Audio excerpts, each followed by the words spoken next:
আজ আমাদের পাটডাঙ্গা হাটখোলা রাধাকৃষ্ণ মন্দিরে অষ্টম প্রহরের অধিবাস।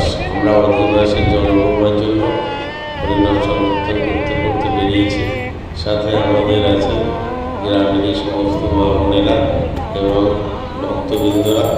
আমরা সকলে হরিনাম করতে করতে এই পুকুরে এসেছি। এটা একটা প্রাচীন পুকুর, বিশাল পুকুর।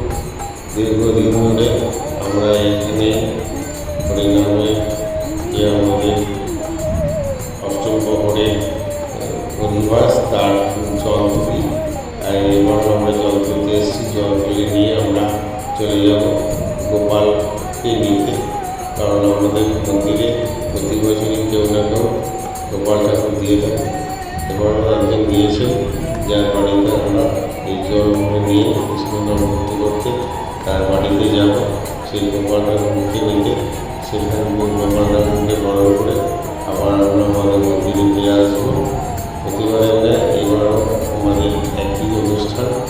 আমরা তার আগে যে চরমা অনুষ্ঠান এই পুকুরে মা গঙ্গাকে বরণ করা, সেই ব্যাপারে আপনাদেরকে কিছুটা অংশ দেখাচ্ছি। দেখুন, এটা আমাদের প্রতি বছরেরই মতো এবছরের যে নিয়মকানুন সেগুলো আমরা করছি। এটা খুবই আনন্দ হয়। আমরা প্রত্যেকে আসি এবং গঙ্গাকে এসে এখানে জল তুলে নিয়ে যাই। এটাই আমাদের চিরচরিত্র।